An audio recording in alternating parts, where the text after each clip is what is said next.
It's Thursday, February 6th, 2014. I'm Rim. I'm Scott. And this is Geek Nights Tonight on the GeekNights Book Club. Idoru by Gibson. Not the guitar. Let's do this. I'm totally going to hack the Gibson. Okay. So yeah, it's the book club. Yeah. Been a while. We've been busy. Let's, should we discuss the next book first? We'll do a separate show talking about that. I don't want to waste time. All right. You guys are here to talk about Idoru or Idoru I or hope Idoru. you read it because we're going to talk the hell of a lot about it. So guys, if you've never listened to the book club before, the point is that you've already read the book. We're going to assume you read it. If you had a book club in person where you had to meet people at the library in a little room with a table and chairs, would you show up not having read the book? No, you wouldn't. So we're going to assume you read it. We're not going to summarize the plot. We're going to spoil the ever-living fuck out of this book. Also, we read the book and it's good, so you should read it. Yeah, you should read it. So if you haven't read that's the review. Read this book. If you haven't read it, read it and then come back and listen to the show. Positive experience reading this book. Would read again. A lot better than The Name of the Wind. By times a zillion. Okay. So I just, we sometimes in the past book club episodes have or have not had news things a day, but I just so happen to have news and thing of day related to books. So that's my new thing. All right, I got a news that's also related to book. How about your thing of the day? My thing of the day is not. It's related to skeletons. Well, you fail. Skeletons are awesome. I love Yeah, they are, so it's okay. So here's my news, right? So have you ever heard of a guy named Max Martin? Max Martin. No, I know Miles Mayhem. Not even close. Max Power. No. So Max Martin is a dude that no one knows. Well, not no one, but he's not a famous person that people know him. Oh, discography. Yes. So pretty much for the past 15... I've seen this guy. For the past 15 to 20 years, this guy has basically written almost every major hip hop song. Wow, you're right. Baby One More, all of Britney's, wow, NSYNC, Backstreet Boys. Right. So it's like, all those super popular musical groups, right, that have super hit songs, but they're not songwriters, they're just performers, which is still, people tend to look down on people. There's other reasons to look down on Britney Spears or NSYNC, right? But the point is, regardless of whether they can write music or have creative talent or whatever, they have a performing skill that not everyone has, right? But you wonder, where does someone's doing the songwriting? Who is it? This is the guy, right? So if you have some Hatsune Miku type shit going on in the future, it's really the Max Martins of the world, at least until we get computers that write their own music that are going to be, the real, human being behind the Idoru, right? So there's this huge article on Celebrity Net Worth that tells you everything you need to know about this guy who was pretty much a complete mystery to most people, or still is a complete mystery to most people. And it's pretty fascinating, this Swedish dude's life and how he did this and why he's so good at it, et cetera, et cetera. So it's worth reading about him and perhaps even Googling him to learn more. Or emulating him. That's actually pretty fascinating. It's very relevant to what we're talking about. It's like no, it really was. You think it's like anyone can write all these hip hop music. Actually, no, only one guy can. That's the thing. Look at this guy in Daft Punk. Look at Hatsune Miku. Right now, the character is an idol. She exists in that sense. Mm-hmm. But she does not have her own agency or is creating works on her own. There are still humans filling that character with stuff. Mm-hmm. Eventually, humans will seed AIs that make that stuff, and all these Sharon Apple things are going to happen. Yep. So yeah, here's the line. Here's the line I was looking for. Max Martin, he's personally responsible for churning out more Billboard singles than Michael Jackson and Madonna combined. So, my news is related only in the cyberpunk sense. Okay. So, for those of you who haven't been following Google Glass, Google finally announced they've sold real frames, just titanium frames that'll hold prescription lenses that just connect to Google Glass, and they're official. What's funny is that they sold out of those frames immediately. Of course. I think they vastly underestimated the number of people with bad eyes who simultaneously bought glass and are explorers, even though there was no way for them to use them with glasses. You think maybe they could have just pretty much everyone who got glass got it through this glass experience. Yes, and you in the think they experience, could they have were- just been like, how's your eyesight, and just done counted them. We would have lied though, because I think everyone would have been afraid. Like if I have bad vision, they might not accept me. Unlikely. I don't know because they didn't have a did you decision lie? yet. I would have. I would have lied. You would have said, "Yeah, my eyesight's great." Yes, I would have shown up to pick them up without my glasses on. But you showed up with glasses on. Yes, they and gave the them to guy you. was like, he looks at me and he kind of frowns and says, do you need those to see? And I was like, yep. And he's like, you sure you want glass? Really "Oh, doesn't he work. wanted to refund you." Yeah, he wanted to talk me out of having glass. Okay. And I was like, I'm just going to hack something together. And he's like, well, don't take it apart because of terms of service. And I was like, okay, I won't violate your terms of service. And I winked at him and he looked at me like, ugh. And then he sat me down. Of course, then I was like, okay, log in your Google account. So I go to mail.frontrowcrew.com. He's like, Google domains. And I was like, betting 1,000. So yeah, Google now has legit frames. I bought them. I found an optician who's willing to do the I thing thought you for said me. they were sold out. So they're almost sold out. I was able to get the last frame, like literally the last one, in one type because after I bought it, it said sold out. It said stock one, and when you went back, it reloaded. Well, it said in stock, and after I bought it, it said out of stock. So someone else might have gotten the last one while you were checking out. Odds are I got the last one. Sure. I can't imagine there's that much contention. You just got to imagine that you're special. But I got the wrong color, which is fine because the color's only on the inside, and my color was sold out in every type. There's one type that's not sold out because it's the ugly one.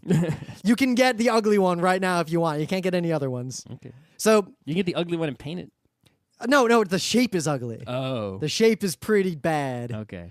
So You can twist it with the pliers. I'm basically able to finally do what I've been wanting to do with glass the whole time is not have to wear this ridiculous hack and literally wear glass all the goddamn time. I've been wearing it about 60% of the time lately. I just don't wear it all the time, mostly Well, because I take it off when I'm home Yeah. usually. Well, yeah, there's two reasons I don't wear it all the time. Reason number one is that the Pebble Watch sort of is redundant with Google Glass in a lot of ways, but the Pebble Watch actually, if you count only the functionality and not the fact that, the Pebble Watch is not on your face all the time, giving it, whatever, the Pebble Watch shows me every notification from my phone, period. Every Yep. one of them. Which is not what I want, but this isn't the show to talk about Right, that. but Google Glass does not. So, Pebble Watch also gives me all the notifications that Google Glass does.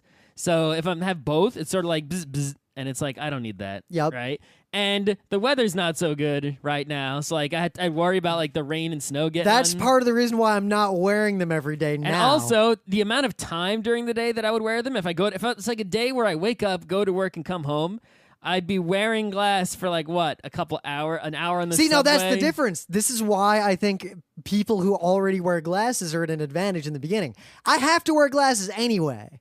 So wearing glass instead of just glasses is no different. So Like I wearing might it, as well. wearing it when I'm at my desk in front of a computer is pointless. See, I wear it when I'm at my desk in front of my computer. What's the point? Well, one, because why take it off? It's the same as wearing glasses. So I just have this ability. But it's all its functionality is redundant with the computer that is in front of me. No, because it gives me notifications. I don't just compulsively check all my shit.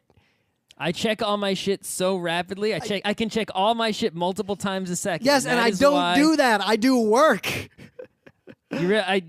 You realize I do work as well. I know. I just get the work done so fast. It's mostly that I get up. Whoosh, whoosh, whoosh. So I get up. I walk around a lot. I'm working on things. I can reload Gmail and like 10 times and read it all the subjects of all the emails. But here's the other and thing. do work fast by the time the notification comes in the glass. When I'm doing some work, like I'll be doing work or whatever, and what Glass does is while I'm sitting there at the desk, it'll pop up like any notification that matters. That's the thing. It shows me only things that I would actually care about seeing live. Doesn't show me any other I care shit. about everything. Doesn't show me tweets. I can absorb. Anyway, with I my digress. fingers, My yeah. point is, I will finally be able to take a step toward my gargoyle cyberpunk future because I'll be able to wear glass pretty much all the time now. Because now, with my hack, the lenses I'm using are not designed to be exposed to stuff. They're supposed to be inside of a shield because I wear them skiing. So as a result, they're not scratch resistant at all. So I have to treat these things with kid fucking gloves because they're supposed to be protected by a shield. I'm wearing them naked and Protect raw. the shield.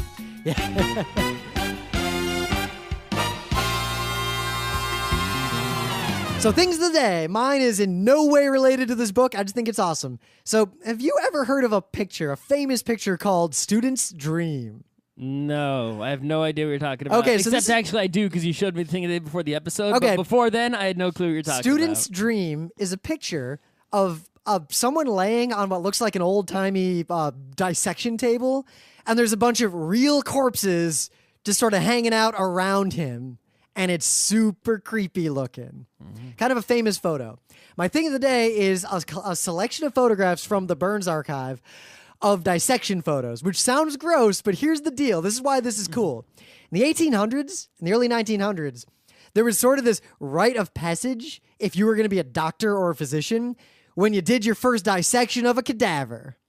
So students would take pictures of themselves, basically selfies with corpses. That was like the thing that doctors did. So these are all pictures of what look like nerdy RIT students just like taking a selfie next to a ridiculously rotted corpse. Okay. Some of these corpses were probably stolen because dissection was not actually legal in a lot of places, even though it was actually pretty necessary for medical science. So grave robbing was the thing to let doctors practice, and these pictures are kind of awesome and kind of disturbing. Okay. Also, I like the ones with the skeletons. Like this guy just posed the skeleton wearing a top hat, like hanging out with him. Oh, those are the best pictures. Yeah, but these are real human skeletons. Yeah. I need one of those. No, I don't. I kind of want a contemplating skull. Like a human skull, a real one, just to put on the end table so whenever I want to be contemplative, How do you know who you belong to? don't care. You don't care? Because it's an empty shell now. The human's gone. What if it was someone you knew? Alas, Horatio, I knew him. What if it was someone you knew? Well, I did know him. He was the clown. Sure. Okay. So speaking of Do not mail me a skull. Just making that clear. speaking of Idoru, right? I have Idoru related thing of the day. Here's some real idols. I don't know if I've talked about Crayon Pop on the show before. I tortured Rim with them, at least shortly. Right? It's hard to say torture because I kind of enjoy this. Right. So the deal with Crayon Pop, right, is they're just another K-pop group, at least nominally, right? You know, 5 pretty girls, whatever. They're in their 20s. They sing and dance catchy songs just like all the other ones, right? What sets them apart from the other K-pop groups is number one, if you look at Girls' Generation, they were created by a giant company with tons of money, ultra professional. This is basically like if we started an idol company and found some girls and tried to like make a K-pop group, that's what Crayon Pop is. They basically like walked around the street and performed on the sidewalk, which we would do in New York until they got popular, and they just kept trying song after song until they finally let them on TV, right? But they finally got super popular when they did this one song, and they had this trademark of wearing helmets when they do this jumping song. Scott shows me these videos. I'm like, so what? Hats are their thing? Right, and that's sort of, it sets them apart from all the other K-pop groups because they wear like tracksuits and helmets as opposed to wearing like, you know, being sexy, revealing, or anything like that. I know another song that was related to hats. Hatari Dean. It is, right? So anyway, there's a funny video here that someone made is they took just a performance that they did on TV of a different song and they put subtitles on it, but the subtitles are not the right subtitles. Oh, you know that genre. that genre where you just make up subtitles that say something else is not what they're actually saying. And the subtitles are basically like, we're not wearing the helmets again. Fuck you. They're really uncomfortable.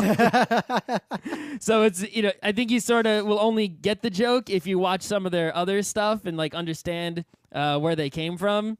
But yeah, this shows that even in a world of virtual idols, there is still merit in, I guess, the physical idol in some way.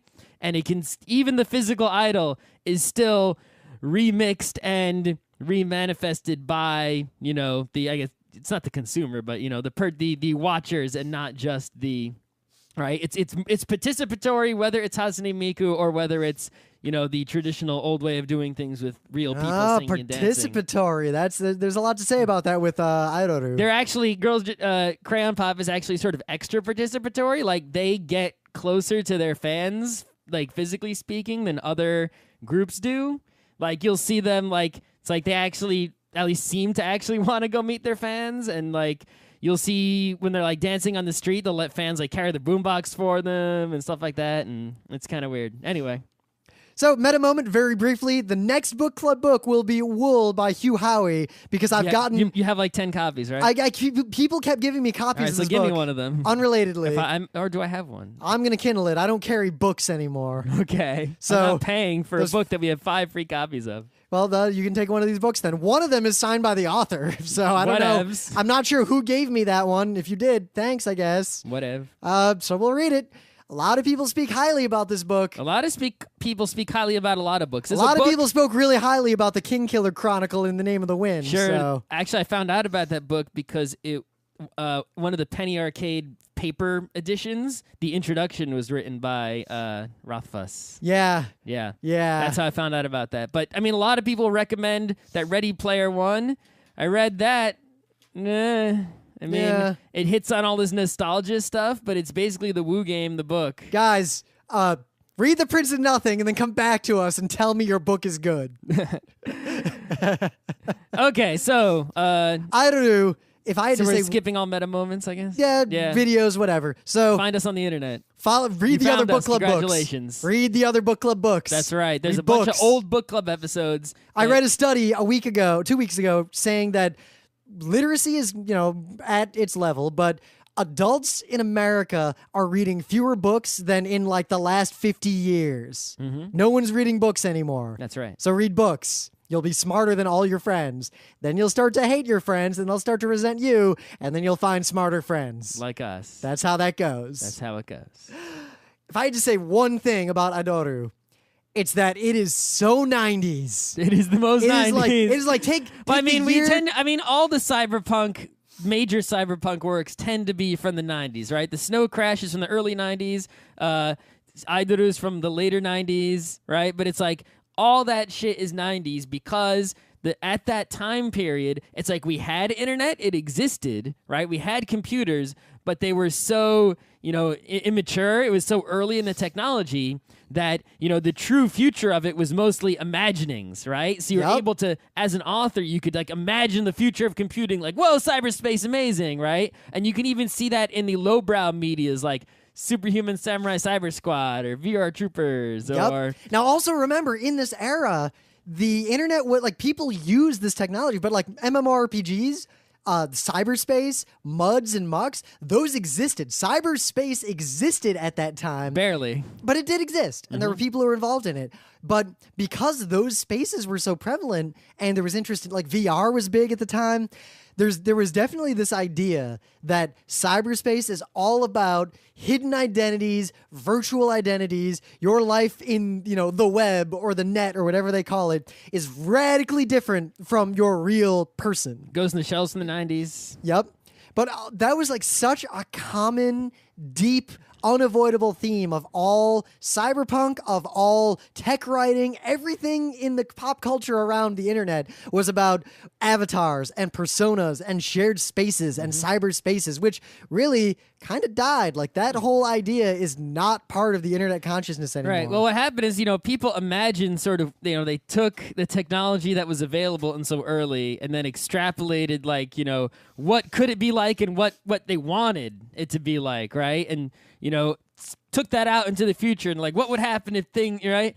And now it's developed since then, and now we see the reality and the limits of technology, and we're like, oh, this is what it actually is. But at the same time, we have a lot more capabilities than were imagined even then. Sure, in most they just cases. weren't the ones that we thought of necessarily. Well, some of them are the ones we thought of, and some of them aren't. I guess what's interesting is that the ones that we thought of in the 90s are eminently possible, it's just no one gives a shit. Sure. Like, the whole idea of, like, the shared spaces, the avatars, like, meet with someone in a really, like, hyper-realistic... Well, because the way it was imagined was that be like you'd jack in with goggles on your head and you'd actually see, it would be like you're actually there for reals. Yeah. And you wouldn't, but actually, no, that's not how it is because that technology has not advanced So let's that see far what and happens, won't because that advance that technology far. is coming in the next decade, like, in a big way.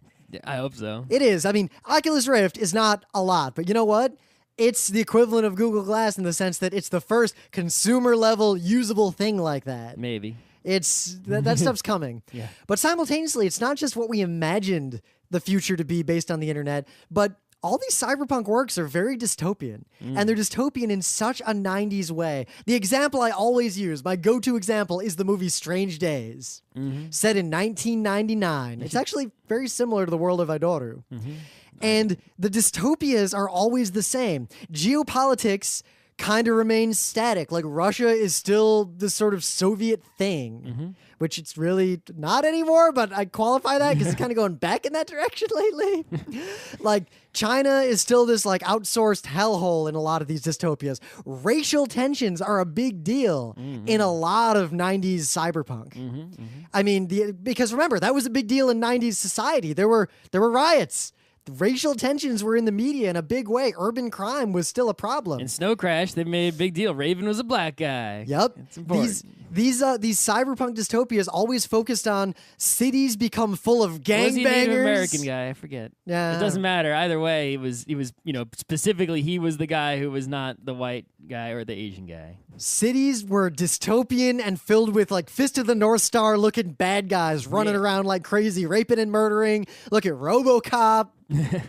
Like, that's the kind of future that was envisioned. And Idoru is so stereotypical of 90s, like, future dystopia that it almost feels cliche if you forget that it was written in the 90s. Right. This is another one of those examples where you look at, we were looking at Amazon reviews, and we think we might do this all the book clubs, but, like, look at a few Amazon reviews for the book and discuss them and laugh at them maybe. Yeah. But a lot of people talked about how the book is sort of cliche, and it's like, dude, this book, like, invented a lot of those cliches. In fact, that's the kind of book that tends to end up being a book that is famous, is a book that invents things. Why do you think Shakespeare, that's like Shakespeare's number one reason for being so famous, because, like, he invented all that shit. Well, it's not that he invented them so much as he is the conscious beginning for most people who would know about those things. Sure. He presented them for the first time. So he gets credit for it, and it doesn't matter whether he invented it or not. He might as well have invented it. Like, Thomas Edison invented a light bulb? Yeah, sure, right? Was there light bulbs before him? Yeah, it was the other guy. Sure. It's like, okay, it doesn't matter. Right? The first light bulb that people were buying and using in their houses was Thomas Edison light bulbs. So most of the complaints about this book from Amazon seem to be that it's cliched or it's complicated. I can't. It can't be both. I can't Clichés imagine. Are usually simple. God, what a waste. Throughout the entire book, I just wanted to chuck it. There's nothing new here. This is a rehash. Nothing new in this 90s book. The plot is unoriginal and plotting. The characters are very poorly developed, even for Gibson. Okay, well, the characters poorly developed is somewhat true, right? Is that he only develops the characters that really have to be developed, right? And all the other characters are sort of just static through the whole book. It's like, and it's really more about, the world and the plot as opposed to any particular character growing or changing. Well, I mean, look, right? the characters are all nothings. They do, in fact, all the main characters, everything just happens around them and they don't actually do anything. Yeah, the story is like, the plot and the conflict is all about, Rez and the Idoru and the company, but you don't see that. You see, like, you're coming into this situation from really far away from these two perspectives of, Lainey and Chia, right? These two characters from far away.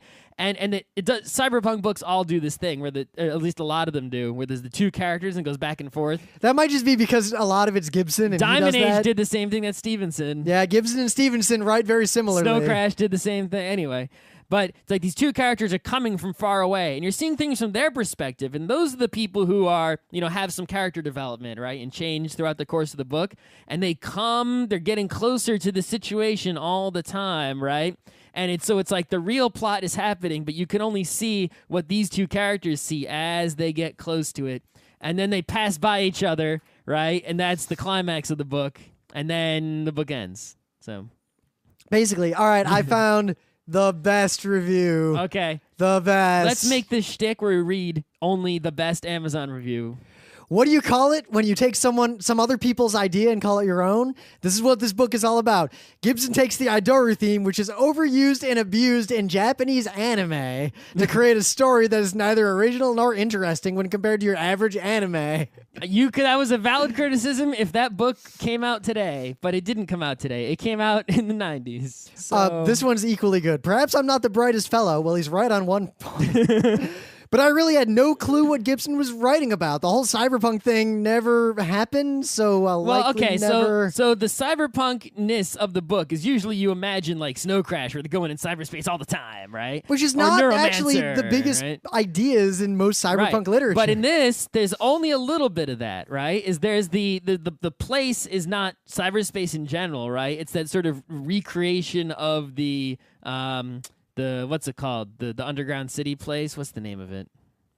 I forget. Oh, the walled city. The K-file? No, the walled city place, right? A shared K-file. Right. And it's like, it's like they only go there a little bit, right? It's only that place, and the going into cyberspace stuff is only relevant to Chia, really. It's not really relevant to Laney. So like half the book doesn't even involve that at all, right? And it's like for Laney, he's basically like a DBA. Yeah. Right?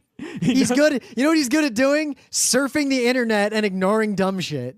Well, I think what he's actually, that is true, right? Is that he basically has the skill of looking at data and then understanding it, right? And it's relevant to today where people talk about like the government collecting metadata, and it's like if you know this fact and all these separate facts that seem unrelated, you can actually more information emerges when you combine them. And Laney's skill is basically seeing that, right? So he can see, aha, this person bought tea at 2:00, and this person, sat down and watched this TV at 2:30, and that person's location was, he got on that subway train at that time. This person went and had tea with that person at their house, right? It's like you draw the conclusions from these unrelated datas. Yep. And now that idea... They come up with a fancy word for it. They're like, he finds the nodal points. It's like, you're basically just extracting real data. But that kind of idea metadata. was not super widespread in popular consciousness in the 90s. No, not really. Here's another review. There wasn't enough data storage in the 90s to do that. I'll point at the last dumb review, and then we'll talk more about the book. This is a simplistic sci-fi novel, more concerned with punk than futurism. Little original or thought-provoking material past the one seminal idea that identity and fame are fast becoming commodities, which are created and sold.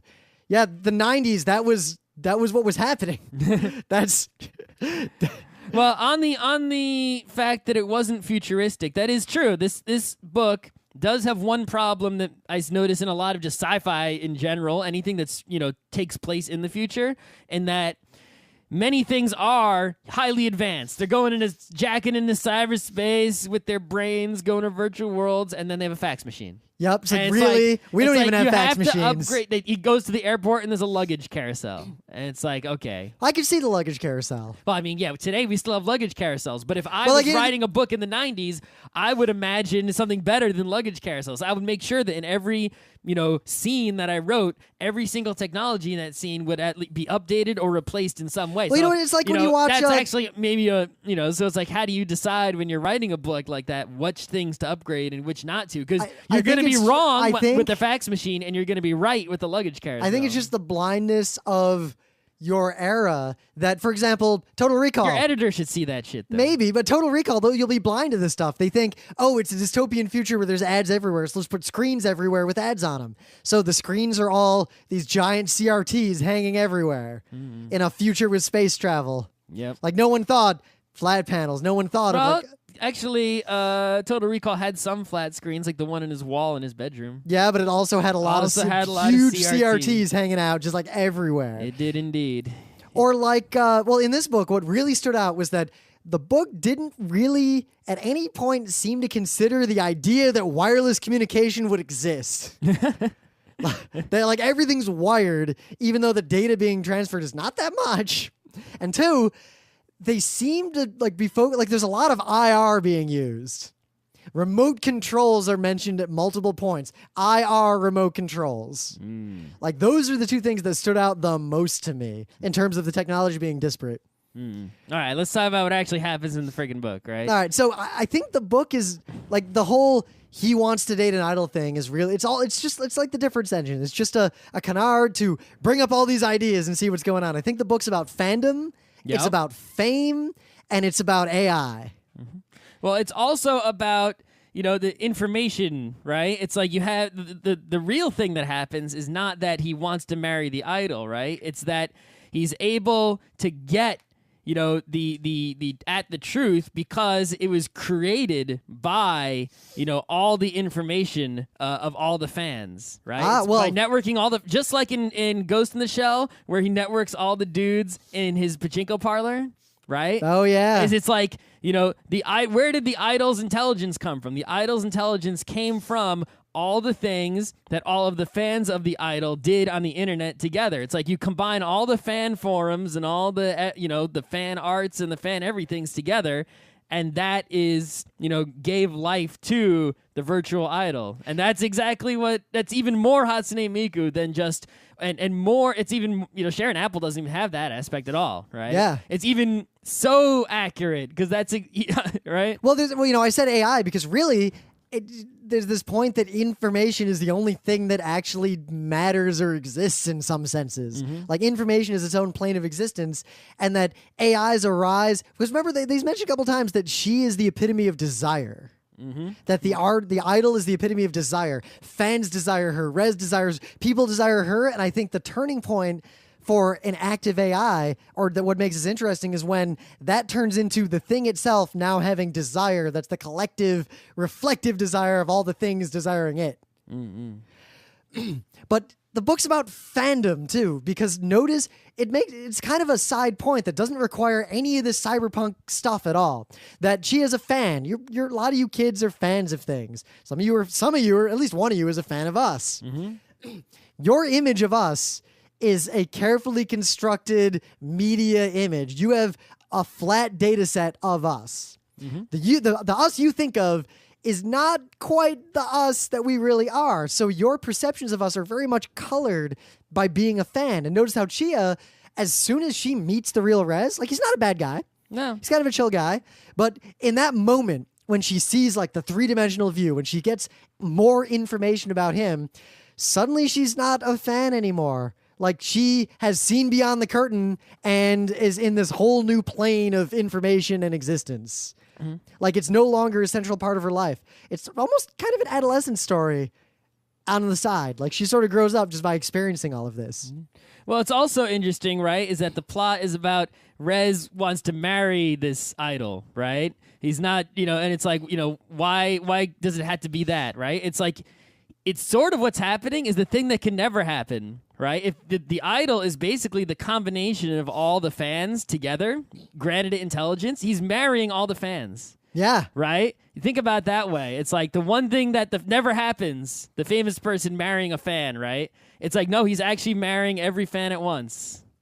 But notice how the fan that has the true picture has a very different view and is not a part of that flash mob.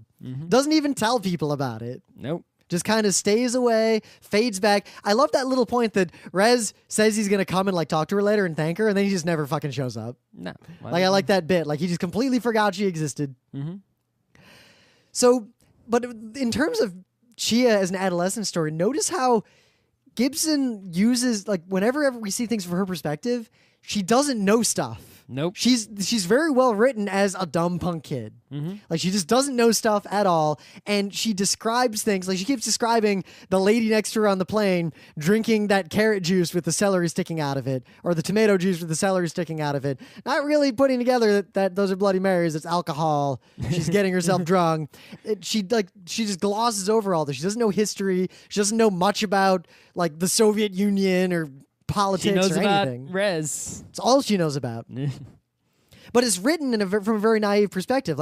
And he's also making this point about how youth culture increasingly has access to information and yet at the same time doesn't care. Because remember, there's that little anecdote where she's talking about how the two meshbacks in her class were fighting over whether you draw the crooked ends of the cross that the teachers always yell at them about the right way or not. Obviously Nazis. Yeah. Obviously, swastika. She has no idea what that is. Right, because he's imagining this in a future, and he's sort of being like, that in the future, World War II will have been even longer ago than it is now, right? You think kids now don't know history. Kids then are really not going to know history. But that scene also had a funny moment where then she says something about it's like when they would build those stun guns out of disposable cameras and shock each other. Like, really? Disposable film cameras with flashes still exist in this far future? Fax machines. Fax machines will probably still exist because our laws are so out of date. All right. So talking about Laney, right? So Laney worked for this company that was basically the shitty newspaper or the TMZ. It's almost like TMZ, New York Post, but the biggest newspaper in the world because people only care about vapid entertainment in this dystopian future. Yeah. It's obvious that commoditized fame is everything and it's all manufactured. Mm-hmm. But at the same time, true fame shines through somehow. Yeah. But that, he leaves because the conflicts with the boss, I guess. Also, his personal conflict over letting that girl kill herself. Right. Oh, so let's talk about the girl that killed herself, right? So, he goes, into his information. He sees that this thing is going to happen. He goes to try to do something about it, right? But he doesn't tell he goes personally to do it. He kind of acts like the stalker weirdo that everyone's afraid he might be. Yeah. Well, I mean, if you have that ability, right? I mean, that's something that we have to deal with, today. It's like, yeah, I'm going to look up information about things on the internet. At what point am I a stalker weirdo, right? It's like, I don't know. Yeah. But at the same time, remember, he, in the book, has this power because of a weird drug test done on him as a kid in the orphanage. Oh, yeah, that's just sort of silly, that whole But thing. at the same time, the danger is that drug makes you a psychotic stalker. Yeah. But you could argue... Apparently, he's the one guy who didn't become the psychotic stalker from the drug, and all the other people did. Maybe there's this more subtle point there that having the ability to see that information... Remember, this is a world before I can just go to Google and get all that kind of metadata myself. Mm-hmm. We have Laney powers now just because of technology. Yep. All of us do. Back then, and when this book was written and in the world of this book, normal people cannot do that. Nope. The only person who can do that is Laney.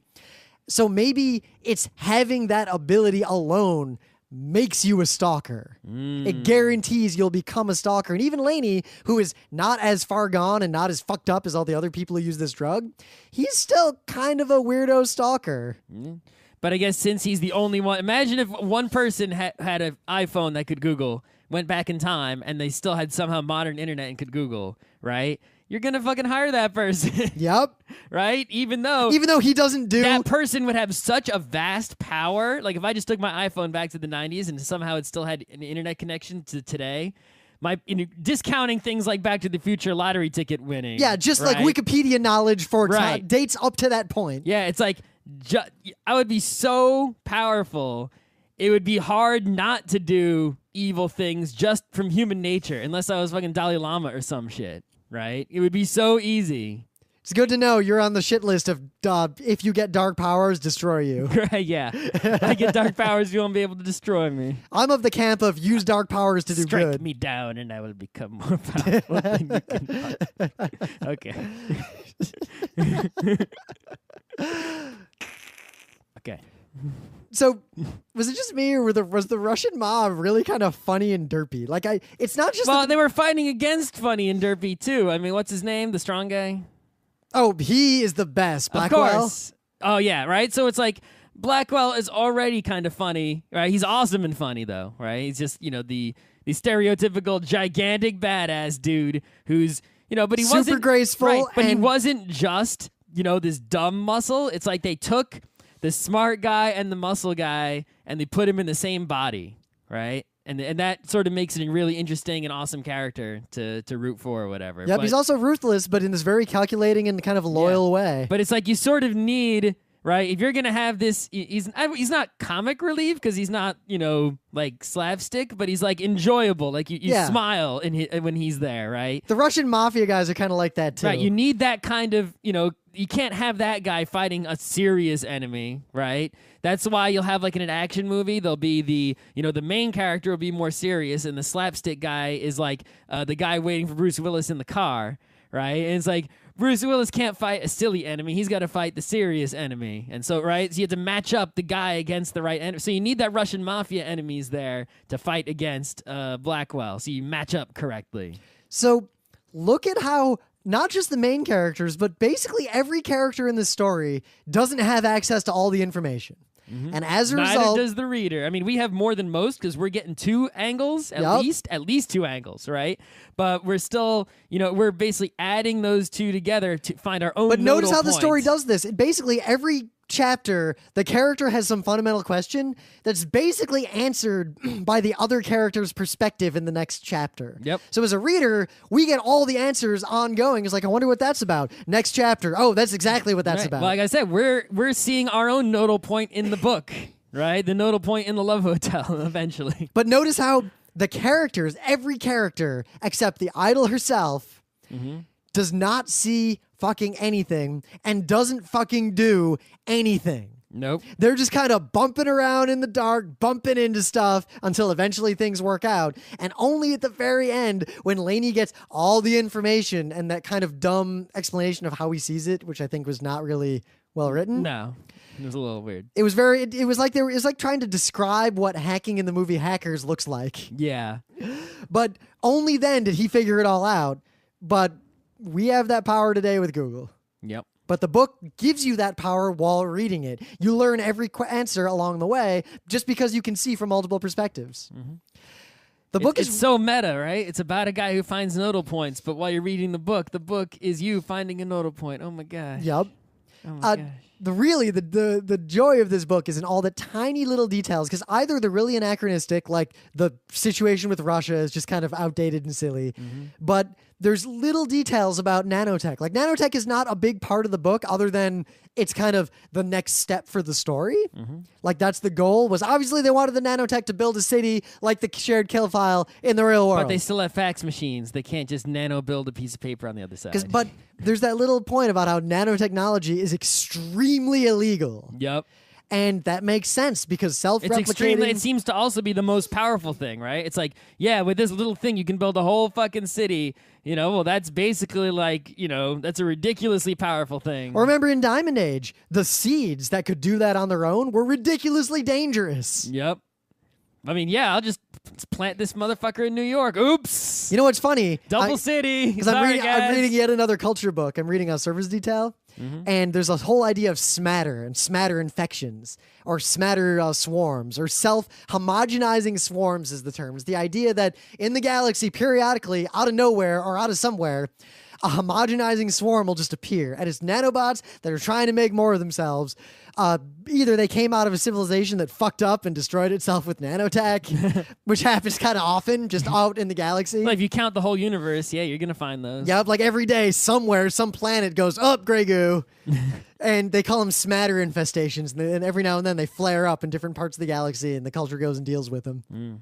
So it's kind of like that. A nanotech device of the scale that's discussed in this book would be more powerful than the most powerful nuclear weapons. Yeah, I mean, it's think about it, it's like you could build an orbital with that motherfucker. Yeah, if you programmed it right. Space doesn't seem to be a big deal in this. No, not a lot of space. I mean, they don't even really talk about satellites or anything. I don't know how their net's working. Well, the net appears to be sort of pseudo-mythological. Like, Zona Rosa had that knife that was actually an application that was super illegal, and people build, like, houses inside of other people's websites. Oh, yeah, they make a big deal also about the computer, her deck or computer. Oh, her the Sandbenders, the artisanal computer made by Indians. She's basically got, like, a hippie computer. It's made by hippies. Yep. It's a computer from Whole Foods and not a computer from Newegg. Yeah, computers have gotten to the point, and you see this in some more current science fiction seems to get to this point where young people use technology that's so far beyond understanding that it is kind of mystical to them. Like, I'm trying to think of a good example of this offhand. I'll think of one later. Yeah, but it's interesting how you imagine a world where it's like her software is completely different from everyone else's software, right? It's like the Sandbender software is like, whoa, it's totally different, and they don't use the same stuff as everyone else, and it's like, in the real world, it's like you got 3 choices. Yes. It's like maybe that's Linux, but no, not even. Right? Oh, yeah, and that was David Bowie, guys, if you didn't notice. Oh, really? In the Sandbenders. No. Yeah, I don't think a lot of kids know who David Bowie is. Because this was 90s. Yeah. 90s guys. The Music Man. Labyrinth. Yeah. All right. So, I mean, this book is actually really simple, really straightforward. And it brings up kind of interesting, obvious ideas. If you ignore the kind of broken anachronisms and remember that it was written in the 90s, like it's about fame, it's about AI, it's about information, it's about having Google. It's kind of right. It's sometimes it's not exciting to read. It's like this thing was way more exciting to read when none of these things happened yet. Yeah. Right? It's like if you watch Ghost in the Shell, it's still exciting because it's like, yeah, I want my cyborg body. And we've been waiting for the cyborg bodies for a while. Yep. And we have some, but no, not even close. But yeah, reading something that's like, oh my God, what if we had Google? And it's like, I have Googles. Right? So some of the excitement is lost, some of the pure... But remember, 1996, The Realm, the first graphical MMORPG, launched that year. Right. So it's lacking some of that surface level excitement stuff, but as long as you keep it in perspective, right, of the time it was written and such, there's a lot to see here because there really weren't too, I'm not saying, it's not like Snow Crash where like, yeah, it was the first, but yeah, a lot of these particular ideas in here were the first time you see them in a major popular novel. I'd say this book overall has a 50%, it's batting 500 in terms of how much of what it predicted is real or progressing in that direction for real. Mm-hmm. Like the information stuff, the fandom and fame and culture stuff is going in that direction, but then aspects of it are not. Like the sort of dystopian burbclave ads everywhere, media has literally gone to shit, it hasn't really happened yet. No. Like, we're not on that path. Most media is like that. There are aspects of that exist. But we haven't, gone off the deep end. Actually, I think the percentage of that type of media is holding pretty constant over the decades. Well, I think wait for the old people to die. Yeah. But yeah. It's still worth reading, right? And it's not just the cyberpunk technology aspect, right? But the culture of fame and idleness aspect. So I guess think of it more. You're getting 2 for 1. Don't think that it's just share an apple or whatever. Think of it more like that. This is about information, metadata, and the future of fame and what fame is and if fame matters.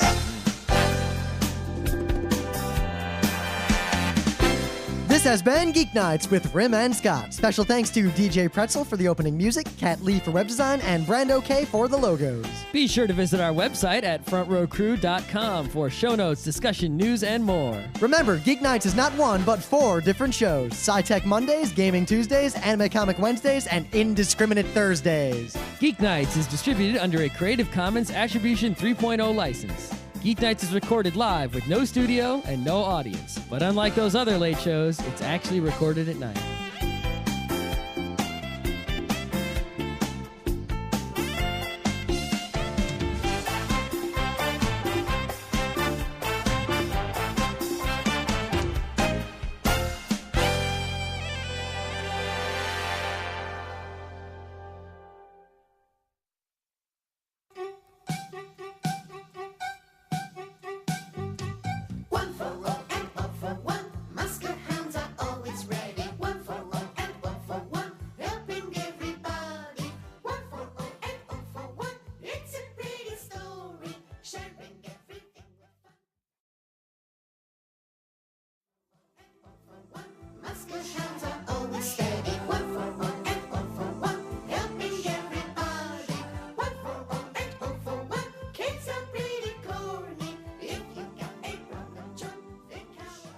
That write their own music that are going to be, the real, human being behind the Idoru, right? So there's this huge article on celebrity net worth that tells you everything you need to know about this guy who was pretty much a complete mystery to most people, or still is a complete mystery to most people. And it's pretty fascinating, this Swedish dude's life and how he did this and why he's so good at it, et cetera, et cetera. So it's worth reading about him and perhaps even Googling him to learn more. Or emulating him.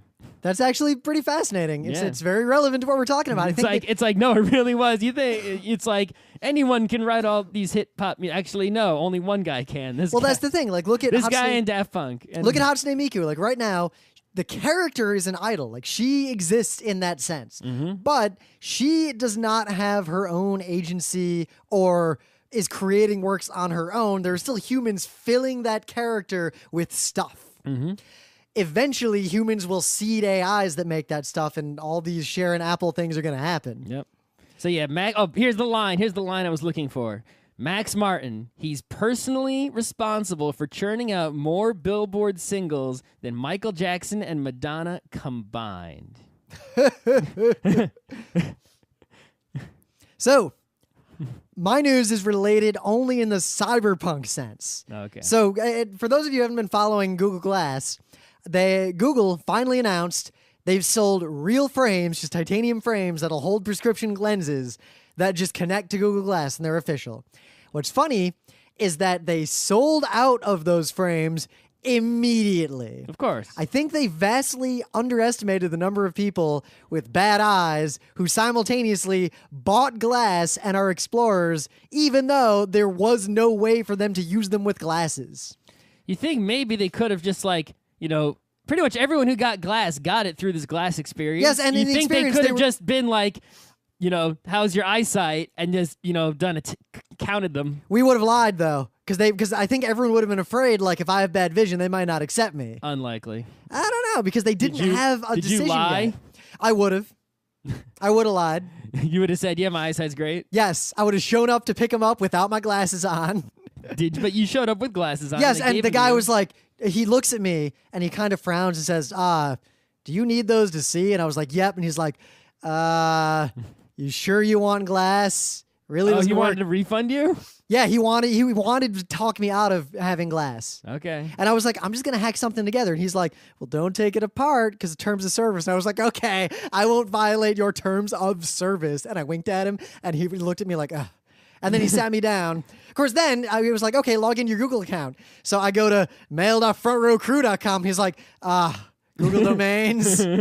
And I was like, betting 1,000. So yeah, Google now has legit frames. I bought them. I found an optician who's willing to do the thing I thought you for said me. they were sold out. So they're almost sold out. I was able to get the last frame, like literally the last one, in one type, because after I bought it, it said sold out. It said stock one, and when you went back, it reloaded. Well, it said in stock, and after I bought it, it said out of stock. So someone else might have gotten the last one while you were checking out. Odds are I got the last one. Sure. I can't imagine there's that much contention. You just got to imagine that you're special. But I got the wrong color, which is fine because the color's only on the inside, and my color was sold out in every type. There's one type that's not sold out because it's the ugly one. You can get the ugly one right now if you want. You can't get any other ones. Okay. So you can get the ugly one and paint it. No, the shape is ugly. Oh. The shape is pretty bad. Okay. So you can twist it with the pliers. I'm basically able to finally do what I've been wanting to do with glass the whole time, is not have to wear this ridiculous hack and literally wear glass all the goddamn time. I've been wearing it about 60% of the time lately. I just don't wear it all the time, mostly because I take it off when I'm home usually. Yeah. Well, yeah, there's two reasons I don't wear it all the time. Reason number one is that the Pebble Watch sort of is redundant with Google Glass in a lot of ways, but the Pebble Watch actually, if you count only the functionality and not the fact that, the Pebble Watch is not on your face all the time, giving it, whatever. The Pebble Watch shows me every notification from my not had news things a day, but I just so happen to have news and thing of day related to book, so that's my new thing. All right, I got a news that's also related to book. How about your thing of the day? My thing of the day is not. It's related to skeletons. Well, you fail. Skeletons are awesome. I love Yeah, they are, so it's okay. So here's my news, right? So have you ever heard of a guy named Max Martin? Max Martin. No, I know Miles Mayhem. Not even close. Max Power. No. So Max Martin is a dude that no one knows. Well, not no one, but he's not a famous person that people know him. Oh, discography. Yes. So pretty much for the past 15... I've seen this guy. For the past 15 to 20 years, this guy has basically written almost every major hip hop song. Wow, you're right. Baby One More, all of Britney's, wow, NSYNC, Backstreet Boys. Right. So it's like, all those super popular musical groups, right, that have super hit songs, but they're not songwriters, they're just performers, which is still, people tend to look down on people. Like, there's other reasons to look down on Britney Spears or NSYNC, right? But the point is, regardless of whether they can write music or have creative talent or whatever, they have a performing skill that not everyone has, right? But you wonder, where does someone's doing the songwriting. Who is it? this is the guy, right? So if you have some Hatsune Miku type shit going on in the future, it's really the Max Martins of the world, at least until we get computers.